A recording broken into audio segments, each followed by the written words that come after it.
Deborah did not manipulate. She did not dominate. She communicated what the Most High required. And there's a major difference between controlling people and guiding people wisely. Check out purposelyhere.com where you will find my self-published book. Purposelyhere.com also has exclusive merchandise for men, women, and kids. Purposelyhere.com is also available on your mobile devices. Stay tuned and enjoy the video. Deborah isn't remembered because she was loud. She's remembered because when an entire nation drifted into fear, confusion, and disorder, she brought clarity. And honestly, that's rare because most people can react to problems.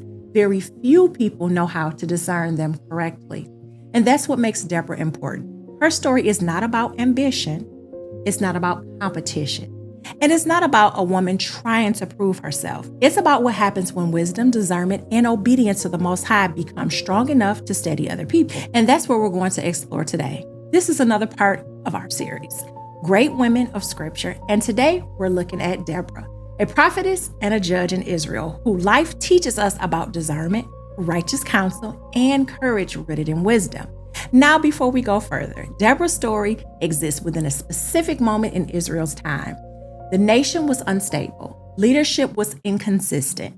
People were spiritually compromised. And during that season, the Most High raised up Deborah to help guide his people. So this is not about rejecting biblical order or turning scripture into modern ideology.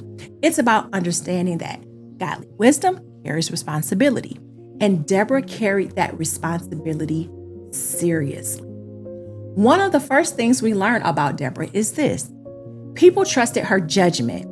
That says a lot. Scripture says Israel came to her for counsel and judgment beneath the palm tree. Why? Because discernment creates stability. When people are confused, fearful, divided, or emotionally reactive, they naturally search for someone who sees clearly. And Deborah did. Wisdom is the principal thing, Proverbs 4:7. Notice something important. Deborah's influence did not begin on a battlefield. It began in consistency, in wisdom, in prayer, in hearing the Most High accurately. Because real discernment is developed long before it is ever needed publicly. And honestly, that still applies now. A woman who develops wisdom becomes valuable everywhere she goes. In her home, with her children, in conversations, in conflict, and in moments where others panic. Wisdom stabilizes environments. And Deborah also teaches us something powerful about leadership. Clear direction matters. Israel had grown accustomed to hesitation. People were uncertain. There was fear surrounding Sisera and his army, but Deborah spoke with clarity because she was not speaking from personal emotion. She was speaking from conviction. And she sent and called Barak, Judges 4:6. That matters because confusion spreads quickly when nobody is willing to stand firmly on truth. Deborah did not manipulate. She did not dominate. She communicated what the Most High required. And there's a major difference between controlling people and guiding people wisely. And one comes from ego, the other comes from responsibility. Another thing that stands out about Deborah is her ability to work with others without needing control over everything. She worked alongside Barak. She encouraged action. She gave counsel, but she understood partnership. Two are better than one, Ecclesiastes 9:4-9 says. And that principle matters deeply today because many people struggle with cooperation. Some people only feel secure when they dominate every conversation, every decision, and every outcome. But Deborah's strength did not come from overpowering people. It came from discernment, strong enough to guide them. That is a very different kind of leadership. And one reason Deborah was effective is because she listened before speaking. That sounds simple, but it's rare. Many people rush into situations emotionally. They react before understanding. They speak before praying. They move before seeking wisdom. Deborah was different. Her decision flowed from discernment, not impulse. A wise man is strong, Proverbs 24:5 tells us. And honestly, that's one of the biggest lessons women can take from Deborah's life. Strength is not found in emotional intensity. Strength is found in disciplined judgment. And if this series has already been helping you rethink biblical wisdom, womanhood, and spiritual maturity, make sure you like this video, subscribe, and share with somebody else who's serious about understanding scripture more deeply. Because these conversations matter, and we're not interested in shallow inspiration. We're interested in biblical understanding that actually changes how people live. Deborah also understood that courage is not always dramatic. Sometimes courage looks like responsibility. Sometimes courage looks like remaining steady while everybody else becomes reactive. And during a season where Israel was intimidated and discouraged, Deborah remained anchored. Be strong and of good courage, Joshua 1:9 says. Not arrogant, not reckless, not emotionally uncontrolled, steady. That kind of courage is deeply needed today because people are surrounded by noise, outrage, fear, and confusion constantly. Deborah reminds us that spiritual maturity produces steadiness. And after Israel's victory, Deborah did something that reveals the condition of her heart.